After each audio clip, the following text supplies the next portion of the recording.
Luminous and beautiful, a star has appeared on the edge of the cosmic dawn that raises questions. The oldest single star ever discovered was identified by the James Webb Telescope as too bright and too big. Does this star also have what it takes to overturn our previous cosmological worldview? Or is there a completely plausible explanation for this observation? Come along as we dive into an exciting dimension of space exploration together. James Webb is on the trail of the beginnings of the cosmos. The James Webb Space Telescope has heralded the beginning of a new era in space exploration. In just a few weeks of work, the Cosmic Infrared Observatory has already discovered several galaxies that challenge the Big Bang Theory and our models of galactic evolution. And now, Webb has turned its instruments toward the most distant isolated star in the universe, Earendel. The distance to Earendel is 12.9 billion light-years. If the Big Bang Theory is correct, Earendel existed when the universe was only 900 million years old. Thus, the star could belong to a rare population of protostars that astronomers have been searching for over half a century. It was a true stroke of luck that this star could be discovered at all. Until now, the smallest objects observed at these distances were star clusters and distant galaxies. Earendel is the first isolated star found at such a large distance. It was discovered not by James Webb, but by the Hubble Space Telescope. Hubble first observed the star's parent galaxy, which was optically enhanced by the gravity of a cluster in the foreground. Massive astronomical objects like clusters of galaxies distort the space-time matter around them like a convex magnifying glass. As a result of this distortion, light from celestial bodies in the foreground virtually bends out of the way, and objects in the background become not only visible, but greatly magnified. Scientists call this phenomenon the gravitational lensing effect. Because of this gravitational lensing effect, foreground clusters can magnify the light from individual stars by thousands of factors. The magnifying effect distorted the background galaxy with Earendel like an arc, which eventually led to the beautiful name Sunrise Arc Galaxy. From the cluster of stars, thanks to the bending, an object was pushed out of the mass, and at the very edge appeared the star that caused a sensation, Earendel, the star of the dawn. Too big, too bright, too impossible?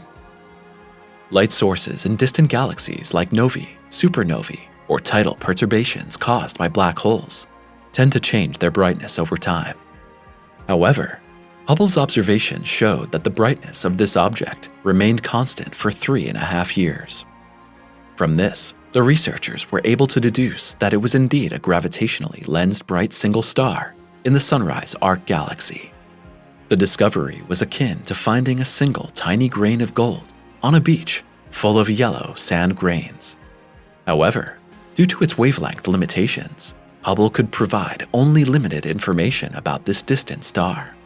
So astronomers couldn't wait to point the new James Webb Telescope at Earendel and finally learn more about the oldest star ever seen by man. Leading the study is Dr. Brian Welsh of Johns Hopkins University.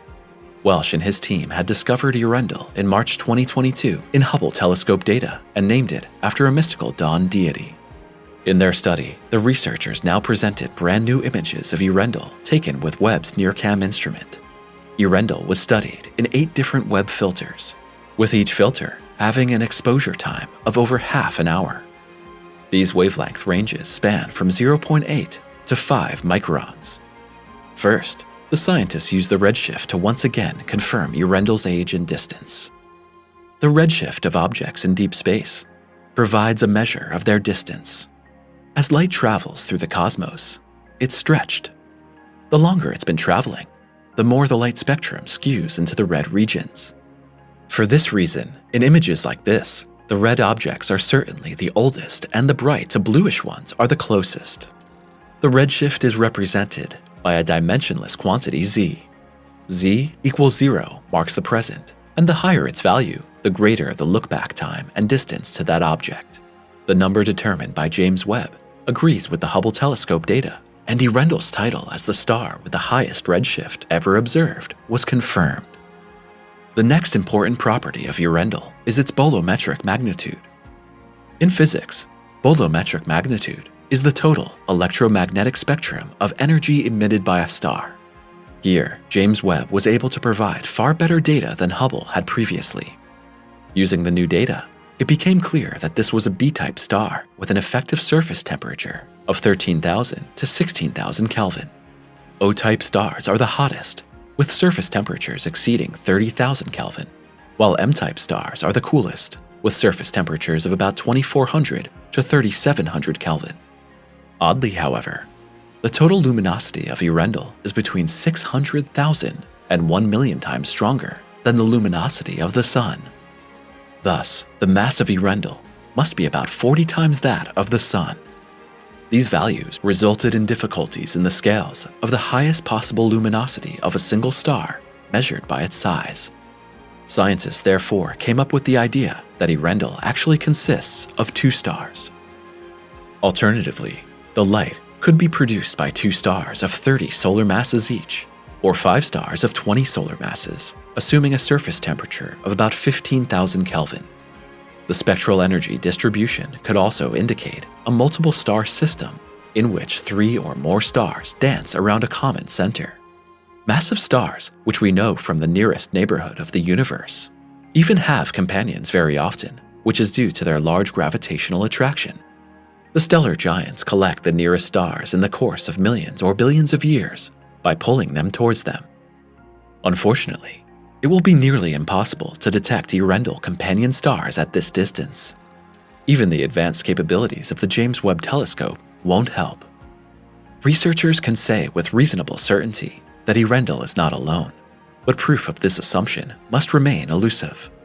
The purely hypothetical evidence for the assumption currently relies on the Humphreys-Davidson limit, or the HD limit for short.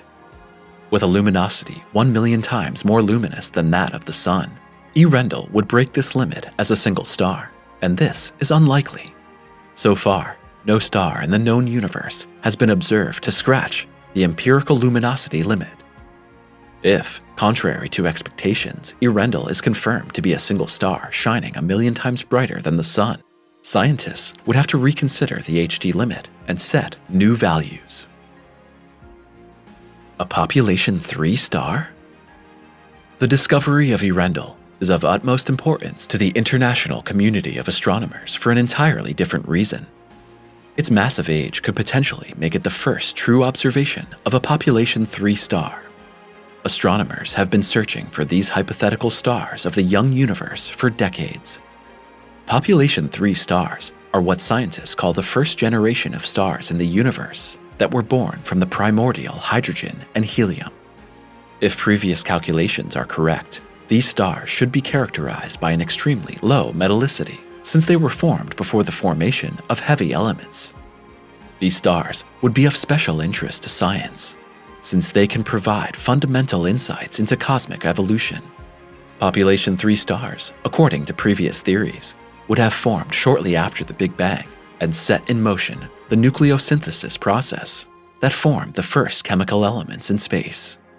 The low metallicity of these stars is a basic assumption of the previous star formation theories, and it influenced the further star evolution and the formation of whole galaxies until today. So far, no one has discovered such a star. Population 3 stars are a part of the Big Bang theory and the calculations describing what happened after the Big Bang and how the cosmos evolved. If real stars of this type were available, it would be possible for the first time to build concrete models of star formation and evolution and to reconstruct cosmic history. Since most population 3 stars must be long extinct, they are difficult to find. It wasn't until gravitational lensing made it possible to observe objects so far away that scientists began to hope that population 3 stars might one day actually be found. No wonder then that there was great excitement when researchers announced Earendel's find, and that excitement was even greater when James Webb hit the ground running. Now, James Webb's observations have dealt a blow to the world of astronomy right at the start. At the previously assumed edge of the universe, 6 very old galaxies appeared that, judging by previous cosmological models, should not actually exist.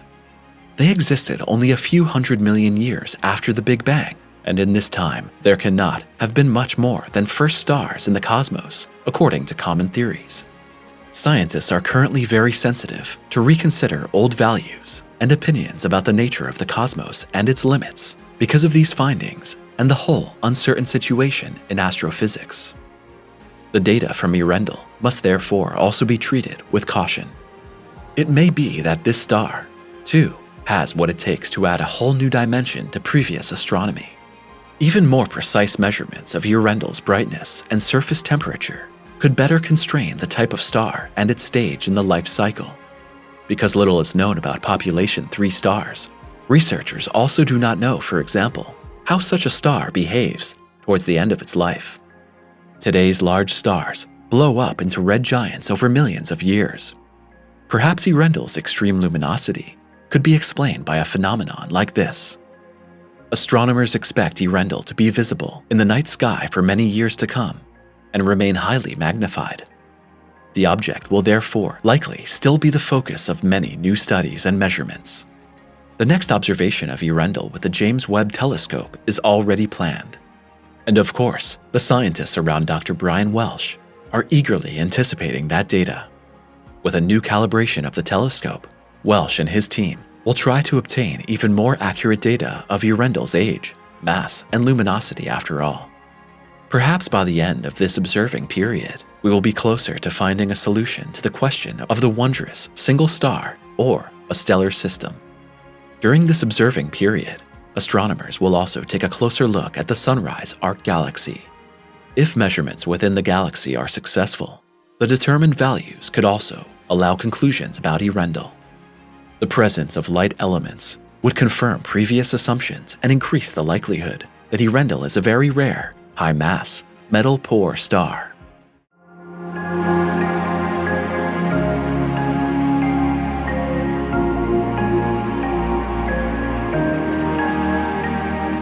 After James Webb shocked us with images of the young universe right at the beginning of his mission, it's now the turn of completely new views of our own solar system. The latest image of Saturn suddenly presents the gas giant with its rings in a completely different light, and the new telescope once again reveals things that no human has ever seen before. Scientists have to ask themselves again the unpleasant question, what they actually knew about our solar system so far, and whether Saturn is possibly completely different than assumed so far. Let us now set out on a journey right outside our galactic front door and to our mysterious neighboring planet, Saturn. Saturn rediscovered. The James Webb Space Telescope is delivering a bang for its buck. Scientists knew this telescope would be like no other before it. Images of deep space, fascinating phenomena in the cosmos, such as colorful nebulae and distant galaxies, have never been seen with such luminosity and sharpness. Gradually, the new star telescope will also turn its attention to the celestial bodies in our own solar system. And so on June 25, 2023, NASA released a brand new image of the gas giant Saturn. Many amateur astronomers would not have recognized the planet in this image at all, but might have assumed a Saturn-like exoplanet somewhere in the far reaches of the cosmos. Saturn's greatly changed face is caused by the technique used to take the image. With the NIRCam instrument, James Webb images familiar objects in a completely new way. This is not just for artistic effect. The color filtering serves to emphasize certain features of a planet that would go unrecognized in the visible light spectrum. The new image shows the otherwise light gray to brownish Saturn in very dark colors and the beautiful ring system brilliantly lit. The other gas giants of the solar system have already been shown in a whole new light by James Webb, and Saturn was the last in line to be missing. For the gas giants in particular, the new technology is a tremendous advance, as the filters allow precise analyses of surface composition for the first time. Heat and thermal emissions. It is not so easy to find out from a distance what is going on a planet hundreds of thousands of kilometers away. James Webb's new technologies are designed to help peer deeper into the goings-on of gas giants. Unlike visible light, the longer wavelengths of infrared light easily penetrate the dense cloud bands and areas of gas and dust. The scattering or absorption of the waves in the deeper areas of the gas planets makes the structures inside visible. In this way, James Webb's infrared cameras are now revealing many aspects of previously completely hidden objects in space. The exploration of Saturn and company has thus entered a completely new round, and we can look forward with anticipation to the completely new insights that will come our way. In addition to structures in the interior, the infrared light can make measurements of elements in the gas shells. Infrared light is not completely free of reactions. For example, when it hits the methane gas in Saturn's atmosphere at a certain wavelength, almost all of the light is absorbed. This is why Saturn looks very dark in the image taken by Webb, even though Saturn's northern hemisphere was at the end of its 7-year summer when the image was taken. That part is much darker in the infrared view. Scientists are now trying to figure out why this is so. The phenomenon points to a previously unknown process in Saturn's atmosphere that produces tiny particles, or aerosols. On the other hand, the atmosphere surrounding the edges of the planet's disk glows brightly in the images. This glow could be the result of methane fluorescence. In fluorescence, atoms absorb light and then emit it at a completely different frequency. According to initial estimates, the bright edge could also come from emissions of trihydrogen ions, which are abundant in Saturn's upper layers. However, we won't be able to share exact results of the research until scientists release new studies on the images. Images like these provide planetary scientists with material to spend months or even years working with a celestial body. The technology behind the images. The image you see here is much more than just one image. The final image is the result of a long-term observation during which many different individual images were taken. Then, James Webb merges the raw images taken with different infrared wavelength filters. At the moment, not all of the individual images are available, but each partial image shows a different aspect of Saturn's surface and environment. Some images we can already share with you include this one, in which Saturn looks like a giant, glowing flying saucer. In this image, taken with a near-spec wavelength spectrometer, Saturn's cloud bands can be seen and the glow of the fluorescent ring light outshines everything. Another stunning image depicts Saturn almost completely black, in short near-infrared wavelengths. Each of these images reveals to scientists new details of this unique planet and allows conclusions to be drawn about circumstances never before known. This stunning snapshot is the result of a 20-hour observing mission and shows Saturn as a chocolate-brown sphere in rings that glow almost bright blue. Again, however, the image is not just for beauty. Rather, the filters of the near spectrometer have been given the task here of delving deeper into the mysteries of Saturn's moons and rings. In the course of observing Saturn for several days with the James Webb Telescope, numerous other measurements have been made with James Webb's mid-infrared instrument and MIRI. For the moment, however, scientists are still keeping these images a secret. The fan community is eagerly awaiting these images as well and hopes for more brand new impressions of Saturn. NASA stages James Webb's missions and the latest images as a clever play on the curiosity and interest of the millions of people on Earth. Images become public only every few weeks and then usually only very sparsely. That is understandable, because with NASA and with the scientists involved, one does not want that James Webb degenerates to an instrument that the masses fog with constant new input. The images will be released to the public in a way and a manner that will inspire and intrigue and increase interest in space exploration. The newest and most expensive space observatory is a science laboratory in its own right. Placed deep in space, after many years of construction, the telescope finally provides the images and measurements that scientists have long dreamed of. Now, let's turn our attention back to Saturn. Saturn's rings shine. A few months ago, Webb surprised us with a very similar image of Jupiter. Again, amateur astronomers were surprised because they had never seen the solar system's largest and heaviest planet like this before. Infrared technology revealed structures that, amazingly, have now been found in a very similar form in Saturn's northern regions. In both cases, scientists suspect a play of gravitational waves interacting with aerosols, in the upper atmosphere. The main attraction of the images are, of course, the rings and the moons Dione, Enceladus, and Tethys. Against the dark background that Saturn presents here, the rings come to the fore like the real superstars of the image. Saturn's rings, despite intensive research over the past decades, are still a mystery that captivates scientists and ordinary people alike. In the new image, they appear as luminous and thick horizontal bands. The variety of rings appears to merge into 3 large main rings in the image. Thanks to space probes such as Cassini, astronomologists have found that the rings are made up of a mixture of dust, rock, and ice particles. The size of the massive portions ranges from tiny grains the size of grains of sand to chunks of rock the size of tall mountains.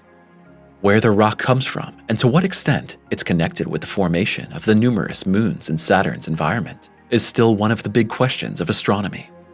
In the case of the ice ring, on the other hand, this question was clarified by the Cassini mission, which lasted almost 20 years. Fascinating images revealed that the icy moon Enceladus blows large quantities of ice particles 9,600 kilometers into the surrounding area in the course of violent volcanic eruptions, thus forming part of the ring system. Saturn's moons. 82 moons romp around Saturn.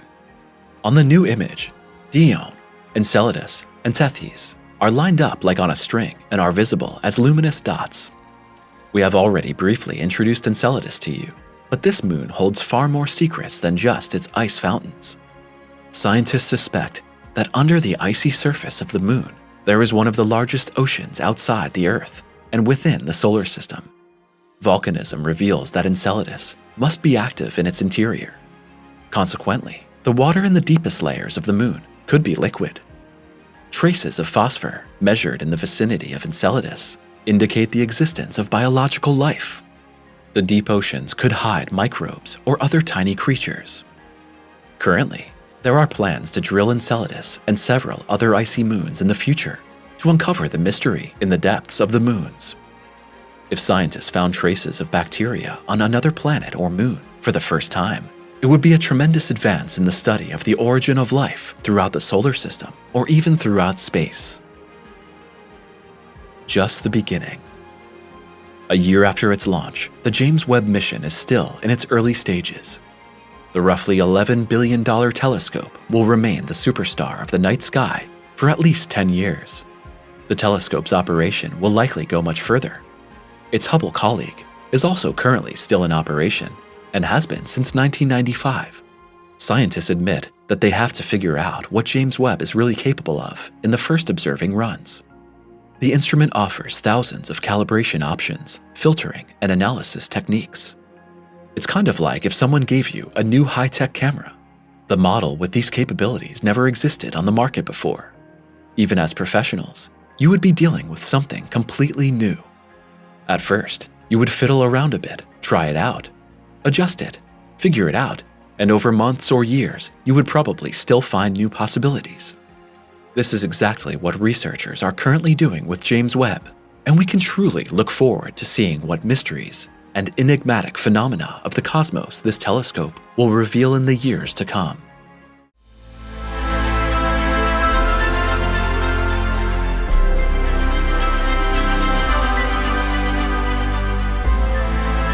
NASA is worried. Something is happening to the Earth's magnetic field between South America and Southwest Africa.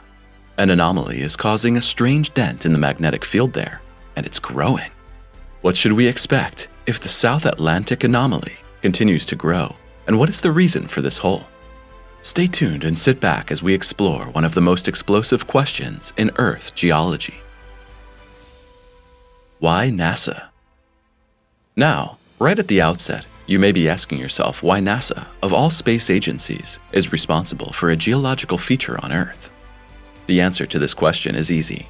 The anomaly in the Earth's magnetic field has an effect all the way into the cosmos and can cause massive disturbances and damage to satellites there. NASA and other space agencies must therefore take precautions to protect their satellites or even spacecraft from the effects of this anomaly. The Earth's magnetic field is a protective shield that extends far into space and deflects, among other things, high-energy particles emitted by the sun. The field is created by the structure and elements in the Earth's core, the Earth's rotational speed, and other factors such as precession. Strictly speaking, the origin of the Earth's magnetic field resembles a gigantic geodynamo process, which produces a finely tuned perfect field, which not only serves to protect, but also promotes life of this Earth in a special way. It is by far not self-evident that a planet has a magnetic field like ours. Our neighbor Mars, for example, has only a very weakly developed magnetic field and is thus exposed to the particle bombardment from the sun and cosmic radiation almost unprotected. Experts even suspect that it was this weak magnetic field that prevented Mars from turning into a thriving world like ours, and that Mars became increasingly desolate over the millions of years. In the case of Mars, it is probably the composition of the thoroughly liquid core that is responsible for the magnetic field being only very weak. Our Earth has a solid core of iron and nickel with a liquid mantle around it, and also otherwise amazingly perfect conditions for the formation of a strong magnetic field. To generate a magnetic field through the geodynamo process, a planet must meet certain criteria. It must be spinning fast, have a conductive fluid in its interior, and have an internal energy source capable of driving convection currents within the liquid core. Fortunately, the Earth meets all of these conditions. The ocean of molten iron inside the Earth is just perfect and generates electric currents due to the Earth's rotation, which then form the Earth's magnetic field. This field induces further electric currents, which generate additional magnetic fields, creating a self-sustaining loop of electric currents and magnetic fields. The magnetic field generated in this way is not always uniform, but resembles a living dynamic process.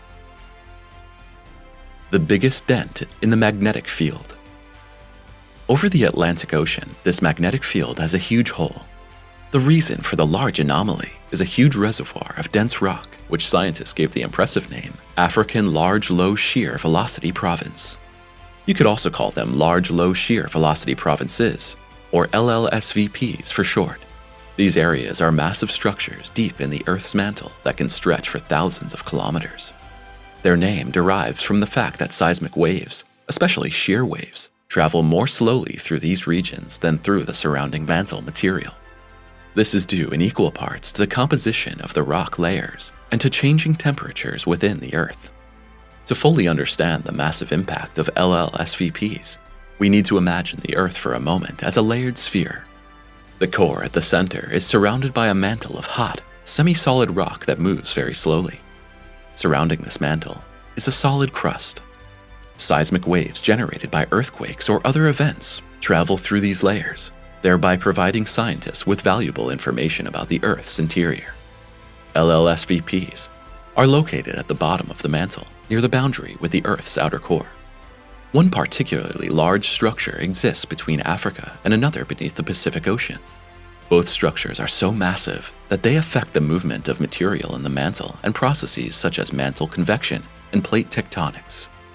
The African LLSVP is nearly 10 million years old and extends for thousands of kilometers. Scientists suspect that the structure between the hot liquid iron of the Earth's outer core and the stiffer, cooler mantle can disrupt the movement of molten iron.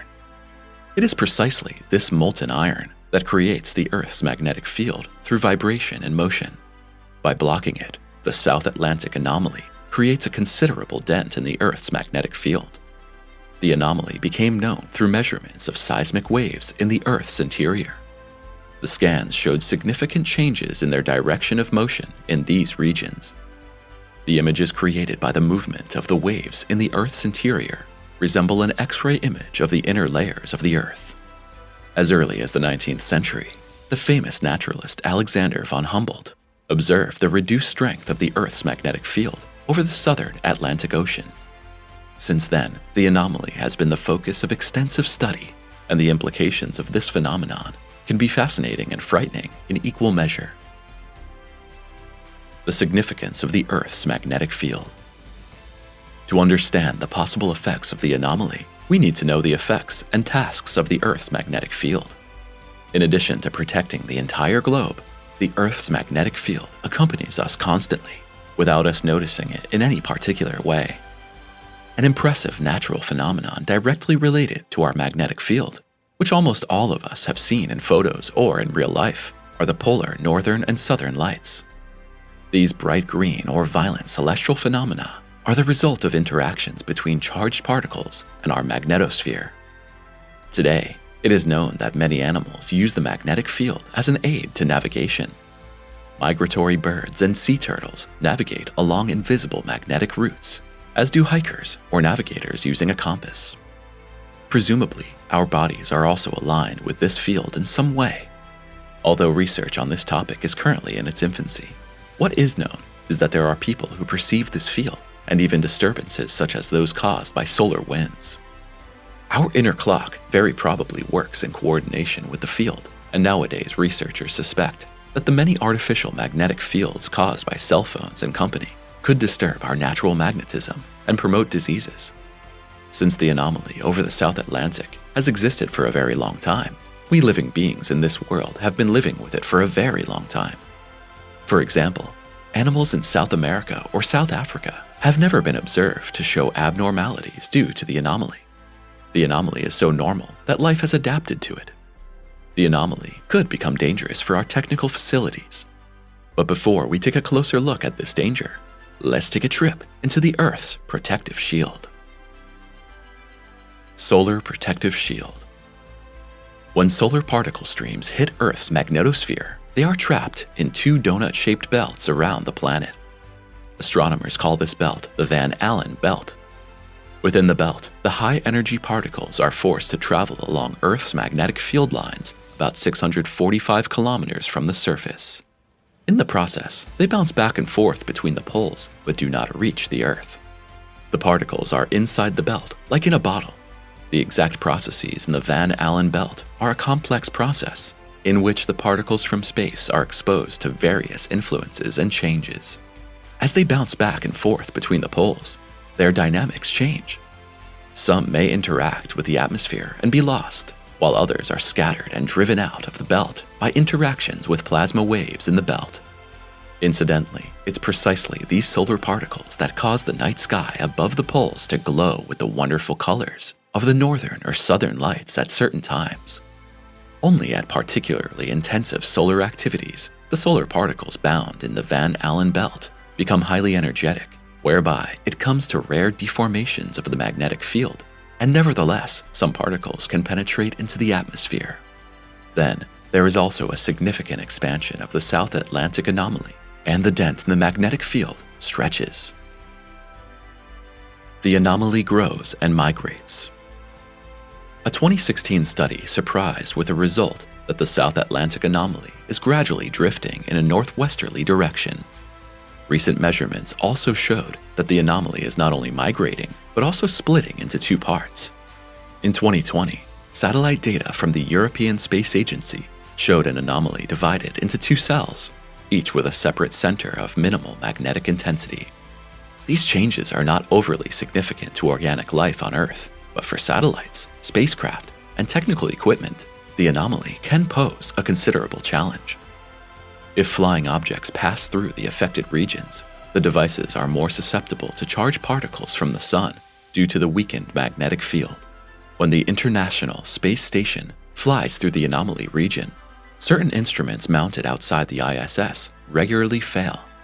The scientists of the Global Ecosystem Dynamics Investigation also had a similar experience. Due to the influence of the anomaly, measurement sensors mounted outside the ISS failed, and thousands of measurement data were lost. This is a warning and shows us how sensitive technical equipment is to disturbances in the magnetic field. And we are, after all, a civilization that lives with increasing mechanization. If the effects of the anomaly increase in the future, sensitive satellites in Earth orbit could be affected more frequently by failures. This would lead to communications breakdowns across the globe, and the companies that operate the satellites would face high repair and replacement costs. If the anomaly extends further, experts also fear increased radiation exposure in certain regions. The extent to which this would affect the health of humans and animals is difficult to assess at this point. Some experts suggest that the anomaly's growth may also be a sign of impending major challenges in Earth's magnetic field. Historically, there have been several magnetic field reversals, in which the magnetic poles switched places. Changes in the South Atlantic anomaly could be an early indicator of the onset of such processes. With a pole jump, where the magnetic South Pole becomes the North Pole, changes will begin on Earth that no one can estimate at the moment either. Future research. To be ready for a historic event such as a pole jump or anomaly expansion, the anomaly over the South Atlantic is constantly monitored. NASA and other space agencies monitor the anomaly's behavior from space, while geologists on Earth's surface pursue the mysteries of this feature. Since the magnetic field in our satellite-based communication systems are essential to the entire globe, air travel, or even navigation on the oceans, millions are spent annually to continue to observe and study the anomaly.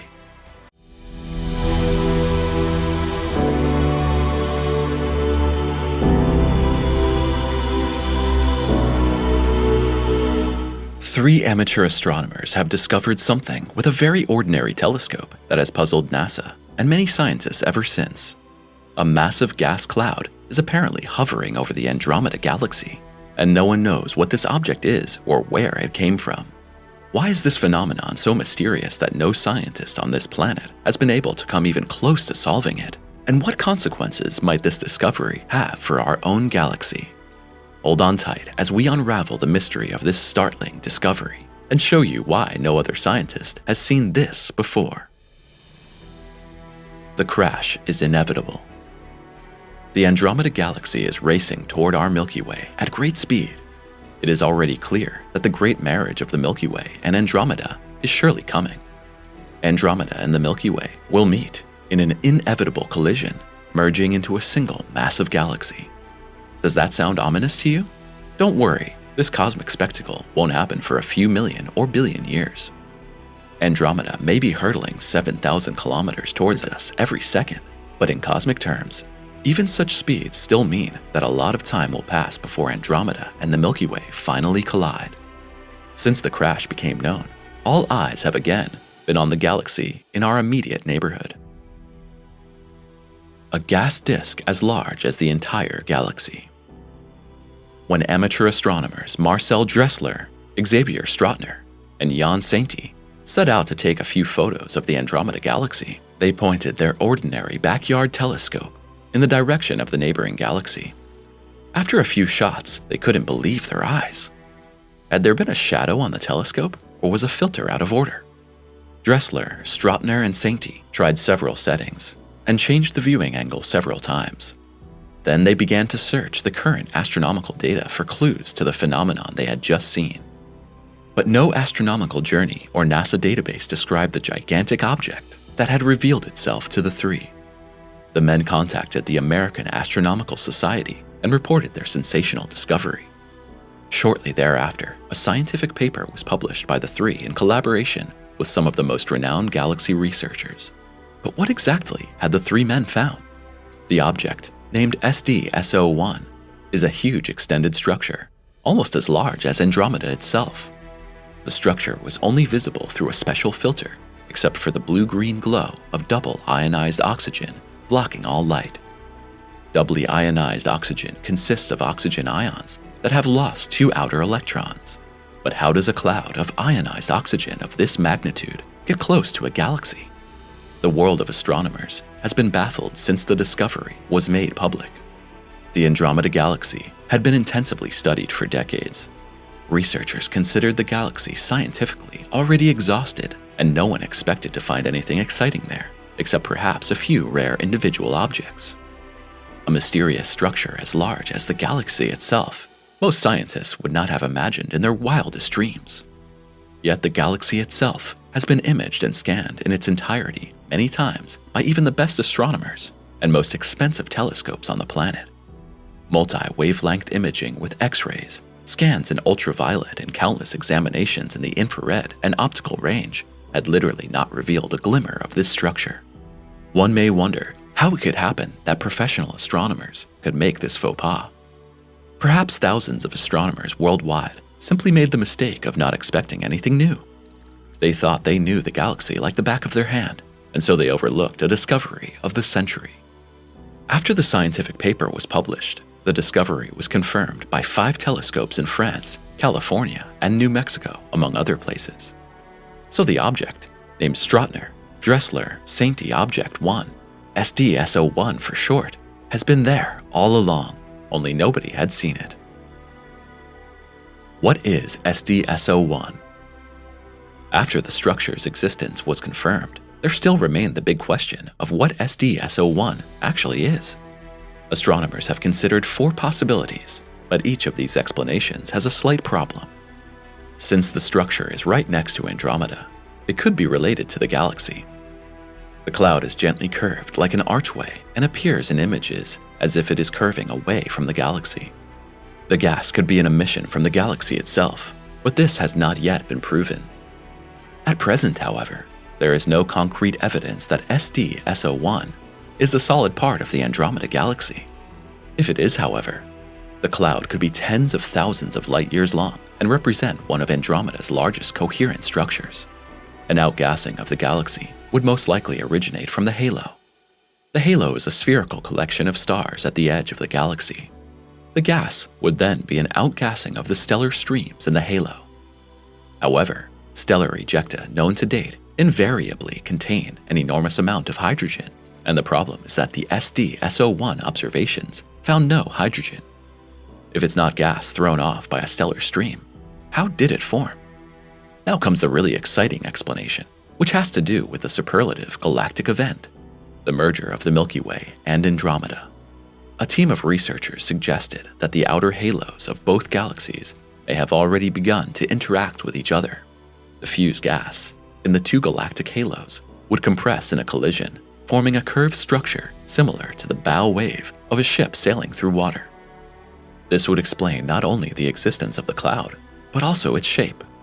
But again, a problem remains. If the cloud is indeed a byproduct of a galactic encounter, it should not appear so close to Andromeda. Instead, the object would have to be pretty much between the 2 galaxies. Moreover, this scenario would also be accompanied by hydrogen, and that's missing.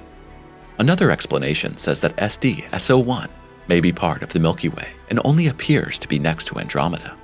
Medium-sized stars that die repel their outer layers as planetary nebulae. The gas ejected from these stars is rich in hydrogen and oxygen.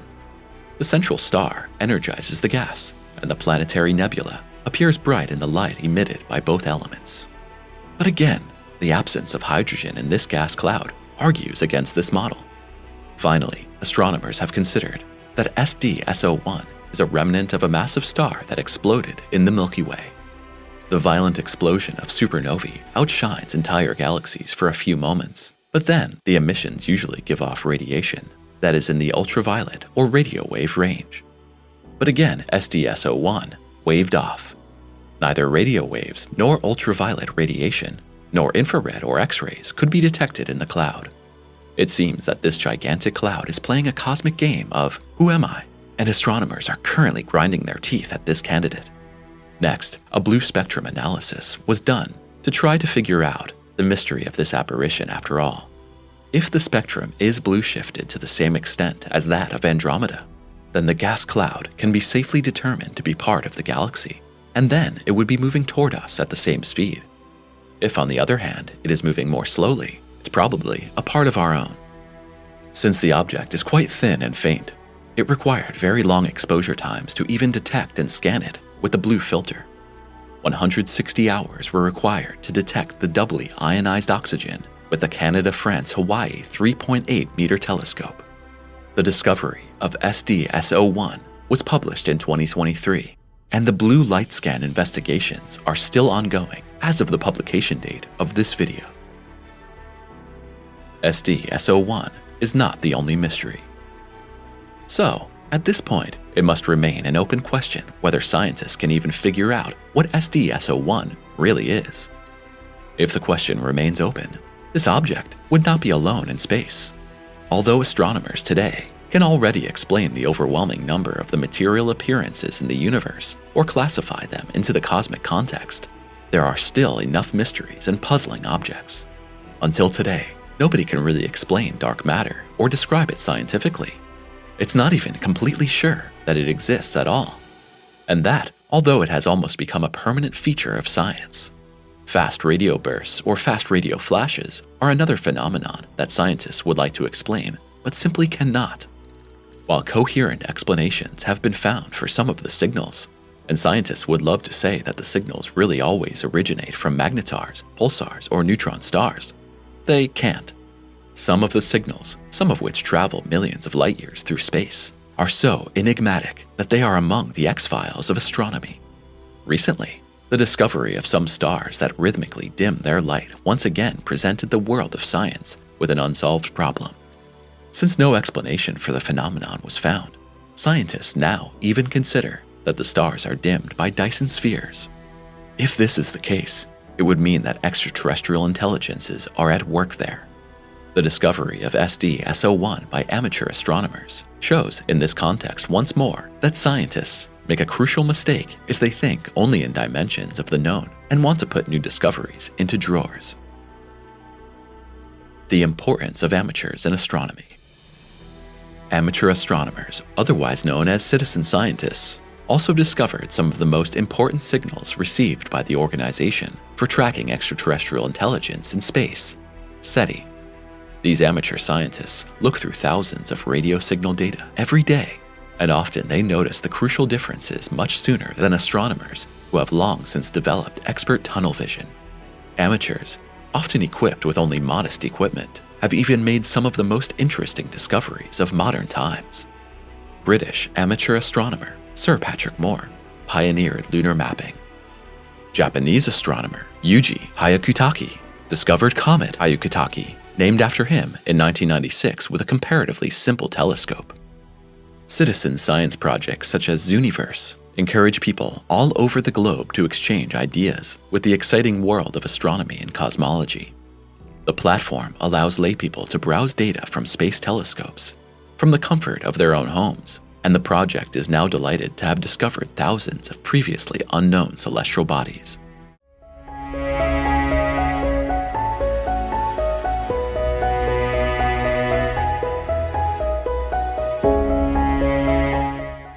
Something strange is happening to Betelgeuse, and astronomers are worried.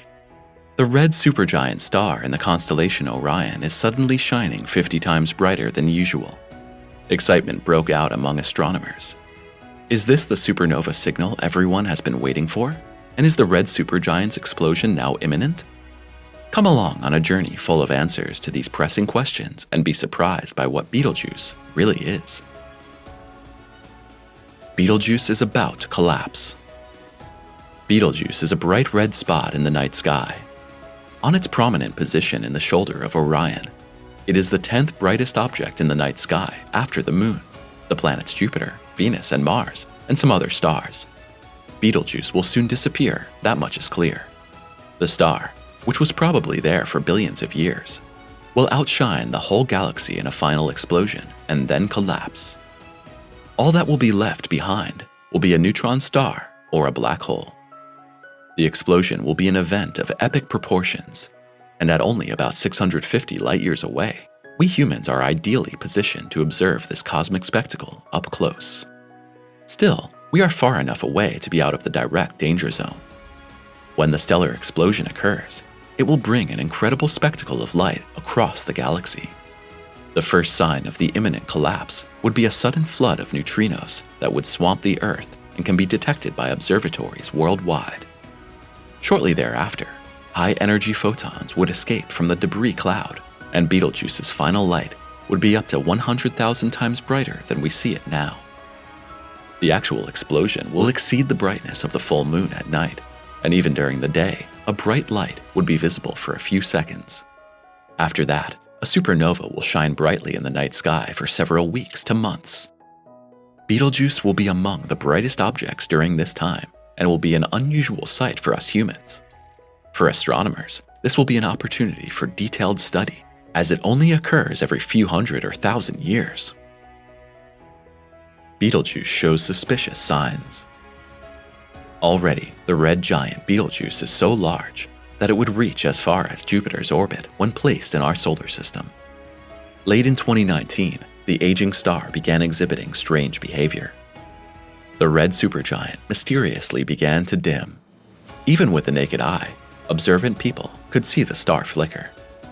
This kind of dimming had never been observed on the star before. Images of the star taken in the optical spectrum with the Very Large Telescope initially still showed an approximate symmetry in luminosity. However, scientists then found the first signs of a large shock in the photospheric layers. Was this a signal that the star's final hour had dawned? The photosphere is the outer shell of the star that emits light into the cosmos, and this very edge had suddenly begun to expand enormously. It almost seemed as if the final scenario was about to begin. Briefly, the star swelled at a constant rate of about 8 kilometers per second. In mid-November 2019, the expansion stopped again, and astronomers held their breath. Will there be an explosion or not? Nope, at least not in 2019. Betelgeuse held this inflated state for a while, and researchers took the opportunity to take a close look at the new situation. Images of the anomaly showed that a dark southern hemisphere had appeared on the star, for which there was no explanation. The only thing that was certain was that Betelgeuse's face had changed extremely compared to an image taken in early 2019. Because Betelgeuse's surface can be directly observed from Earth, the star allows for particularly intense studies. Even amateur astronomers can track the star's flickering with simple telescopes. Further, the scientists noted a dip in the star's surface temperature. It had dropped by about 80 Kelvin. Researchers were still trying to understand these strange events when it happened again, and Betelgeuse's brightness suddenly decreased dramatically.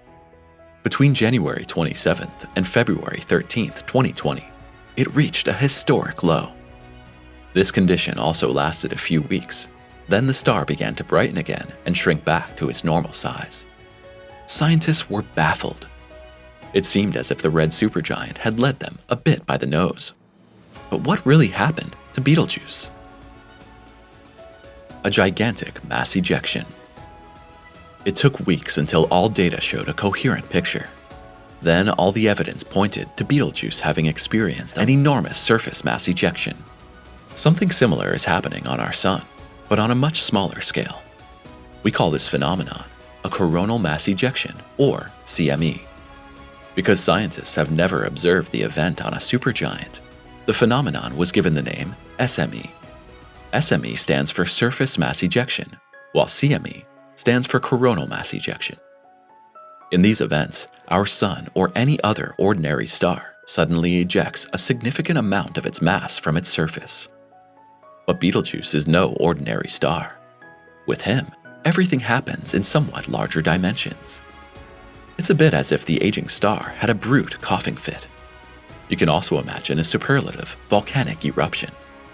A large amount of material from inside the star moves upward, creating shock waves in the star's atmosphere. The material formed lots of molecules and dust that partially blocked our view of the star, making it appear darker. In the dimensions of Betelgeuse, this event was of course a bit bigger, and so 400 billion times more mass reached Betelgeuse's surface with the ejection than is the case with the biggest mass ejections of our Sun. The material was ejected with incredible speed. For researchers worldwide, this was the largest mass ejection they had ever seen on the surface of a star. The events and all the surface details were observed with Hubble, the old space telescope. At that time, James Webb had yet to be launched, but even Hubble was able to take impressive images of the SME.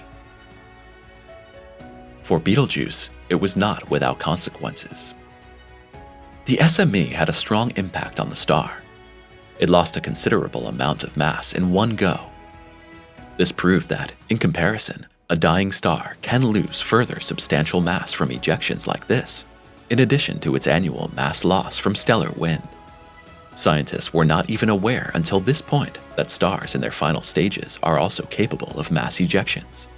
Since then, of course, it has been watched with excitement to see how the scenario continues to unfold. Betelgeuse had a wound at the place of the ejection, and as it happens in old age, the giant star recovers only slowly from the injury. Since the ejection, Betelgeuse's brightness pattern changed in an interesting way. It was known for a long time that the red giant begins to pulsate every 400 days. Now this rate is every 200 days, and again, scientists draw the comparison with an old human being weakened by the ejection. In the dry, technical language of astronomers, Betelgeuse is now formally a semi-regular variable star. What this exactly means is that it shows several cycles of increasing and decreasing brightness, which can be traced back to changes in its size and temperature, and within these patterns shows changes like the SME. Mysterious pulsation. In addition to its former 400-day pulsation rhythm, Betelgeuse has another linear light show that occurs about every 5.6 years. The origin of these brightness changes is as yet unknown. Computer simulations showed that unusually hot gas flows from its interior may be responsible for the 5.6-year rhythm. These types of hot gas bubbles occasionally occur in the star's turbulent, convective envelope, and we might liken this phenomenon somewhat to a boiling pot of soup. Material is constantly moving and mixing and being swirled around. As this hot bubble rose and erupted from the surface, it caused the ejection of the star's material. Betelgeuse will likely continue to change its pulsation in the future. The new short 200-day cycle will most likely give within 5 to 10 years, and then the red star will flicker as in its usual 400-day pulse. Or else, Betelgeuse will explode. Still in an early stage. Scientists have to admit that they cannot know everything about a dying star. Much is still unknown, and events of this kind are so rare that even our best scientists currently have only fragmentary knowledge and can only guess. Based on the star's color, brightness, size, and estimated age, scientists suggest that Betelgeuse is still in an early stage of decay. It may be going through the helium to carbon fusion phase, in which the elements inside the star are changing. Instead of light gases, more and more oxygen, silicon, and eventually even iron are formed. The weight of the star increases as a result, and at the same time, it becomes more and more powerless, and eventually the weight becomes so great that the core of the star collapses under its own weight and explodes.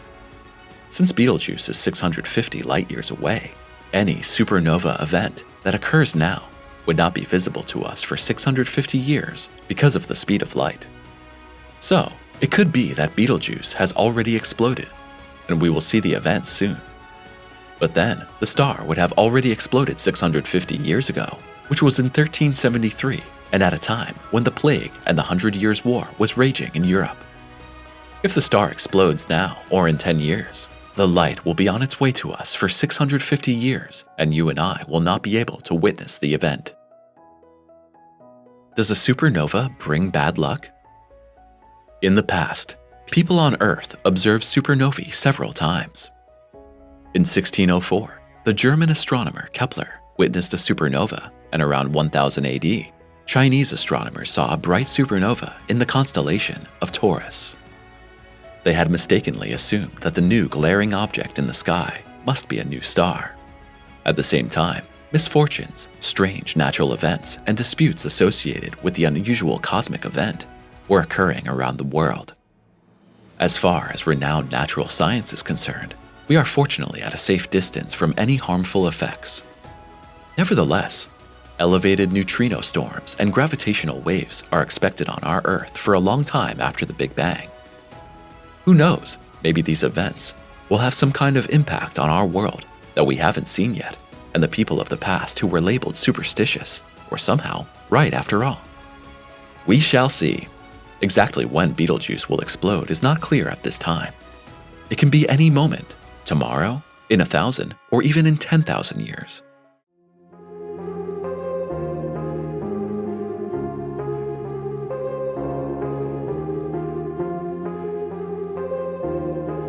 Is there a planet out there in space that resembles our Earth and even harbors life? Besides the search for the origins of space, the search for other life forms is the main goal of many astronomical research projects.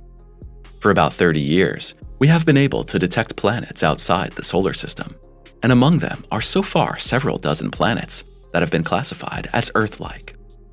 But is there really evidence of life there? And do planets possibly even exist in the universe, which are still more beautiful and more suitable for life than our homeland? The Earth Similarity Index.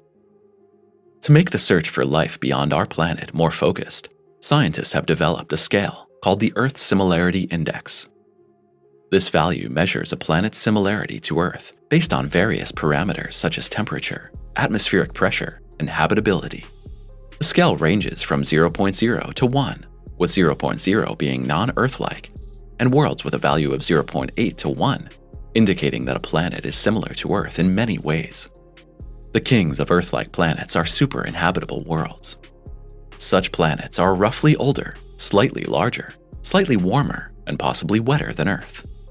In recent years, technological advances have allowed us to discover more and more exoplanets with striking similarities to Earth. Two of these worlds are TOI 700d and E. TOI 700d and E. The TOI 700 planetary system stands out among the crowd of about 5,500 known exoplanets. Within the system, there are as many as 4 planets that could be Earth-like. 2 of them lie safely within the star's habitable zone. The most promising are TOI 700e and TOI 700d, both rocky and with similar masses to Earth. They could provide excellent conditions for life. TOI 700e has an orbital period of 28 days and is 95% the size of Earth, while TOI 700d has an orbital period of 37 days and is 105% the size of Earth. Orbital period in this case means that a year on TOI 700e is only 28 days, and for its neighbor TOI 700d, a year is only 37 days. Although the planets are so close to their star, they probably have a very mild climate.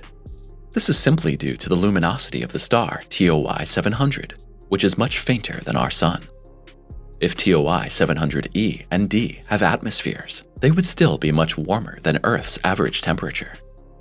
However, the planets could be something like consistently tropically warm worlds. What seasons might look like on a world with such short annual cycles is left to our imagination. Do you have an idea? Then share it with us in the comments.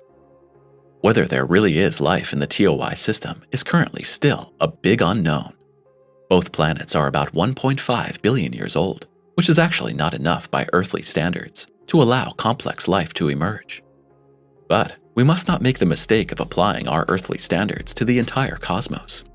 We know too little about how biospheres can be constructed in other worlds. Even in our world, evolution still provides surprises. We are constantly discovering new forms of life that we never thought possible. Algae have appeared in boiling hot thermal pools. Crabs have been found under the kilometer-thick ice layers of Antarctica that only need to breathe once every few thousand years. And fungi have also appeared in Antarctica that feed on fuel residues and could one day clean our oceans.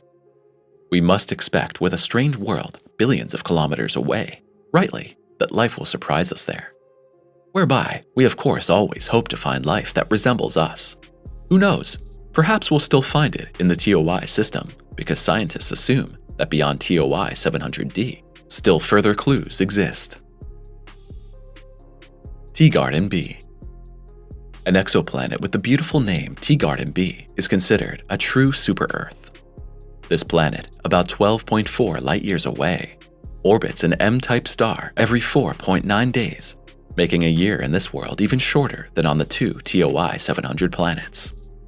The Teegarden star is one of the closest stars to us and is very observable.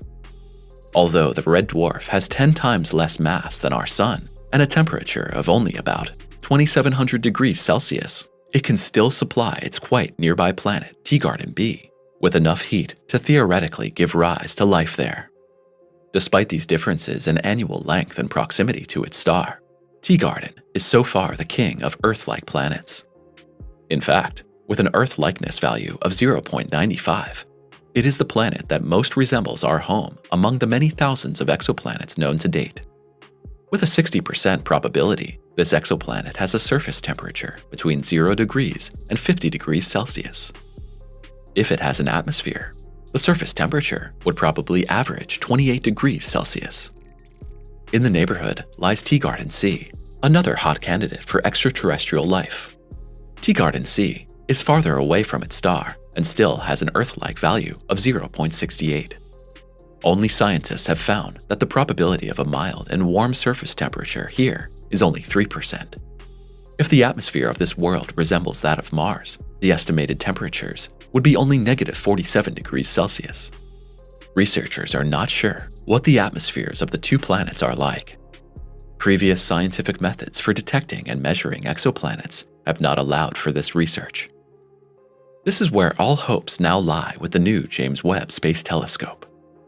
This new superstar among telescopes can for the first time scan the surroundings of exoplanets so intensively that even water vapor and thus indications of an atmosphere can be detected. However, the search for life on Teegarden B and C still has one small catch. Both planets are orbitally bound to their star. That means one side always points to the star, while the other side hardly gets any light. On one side is always daytime, and on the other, eternal night. This phenomenon is strikingly common on exoplanets similar to our Earth, and scientists have already found that there is a thin rim on these planets that is best suited for the development of life. Can you imagine what life would look like on such a planet? Only a thin strip is covered by vegetation and life, and the rest is either too bright and warm or too dark and cold. In the end, this kind of habitat wouldn't be that much different from our world, with the climate zones becoming cold and inhospitable further and further north and south. The Hycean planets, new exoworlds. What if life doesn't function only by Earth yardsticks, and we must extend our horizon massively? Just a few years ago, astronomers discovered a whole new class of exoplanets, known as Hycean planets. These planets are very different from Earth, but could very well support life. Hycean planets are hot, ocean-covered planets with hydrogen-rich atmospheres that allow for a larger habitable zone compared to Earth. These warm ocean planets can be up to 2.6 times larger than Earth and consistently have very high atmospheric pressure, reaching nearly 200 degrees Celsius in places. Nevertheless, the abundance of water could support microbial life. Much like Earth's oceans, the seas of these exotic planets could provide cooler areas in the deeper layers that allow for life. Hycean planets are far from being covered only by water, however. The surfaces of these planets have very different environments. There are consistently dark worlds and those with bound orbits. Even icy worlds that receive little radiation from their stars fall into this category. The necessary heat comes from surface pressure, even though this would be about as high on the surface of such a planet as it is at the bottom of our oceans. Life exists in the deep sea trenches here as well. This has been proven by expeditions to the Mariana Trench and other deep sea habitats. Vertebrates cannot survive under these conditions, but microbes and mollusks, such as small crabs and octopi, cope very well. So far, we don't know if more complex terrestrial invertebrates can exist. Life could also exist in the higher layers of the atmosphere of these worlds. The dense, heavy envelopes of these planets are conducive to allowing microbes to thrive. Scientists believe that the discovery of this whole new category of planets will rapidly increase our chances of finding signs of life outside our solar system in the next decade. Hycean world K2-18b. K2-18b is one such Hycean world. Discovered 124 light-years away, the planet was discovered in 2015 by the Kepler telescope. This small space telescope was designed only to detect exoplanets in the far reaches of space. Kepler discovered K2-18b in the constellation Leo. Initial measurements revealed that it's a type of mini-Neptune orbiting a red dwarf that is only quite faint. Researchers believe K2-18b could support life because biomarkers, methyl chloride, and dimethyl sulfide have been found in the planet's environment. Life forms on this planet would likely be based on hydrogen-based biochemistry. This would mean that organisms there would have a fundamentally different structure than carbon-based life forms. They could look completely different and have a completely different structure than any life forms we know from Earth. There is even the possibility that we would not initially recognize hydrogen biochemistry-based life as living things at all. New insights thanks to James Webb. James Webb will be the first telescope ever capable of detecting all the biomarkers surrounding an exoplanet, and the telescope's reach goes a long way. It will take a while for the telescope to tackle all the Earth-like planets, and eventually set out to find new exoplanets. Webb will start by looking at star systems and planets within a 35 to 150 light-year radius of Earth. After analyzing the atmospheres, researchers will be in a much better position to say whether life as we define it is possible there or not. In the future, the telescope's scarce observing time will be used primarily to search for planets around K-stars or orange red dwarfs. Somewhat cooler and less luminous than sun-like stars, K-stars have lifetimes of 20 to 70 billion years. Compared to Earth, life on a planet orbiting such a star would have more time to evolve, and our chance of finding life would increase. But what do you think? Do you really believe that it makes sense to search for worlds that are even more beautiful, better, and bigger than the Earth? And what would such a perfect exoplanet look like to you?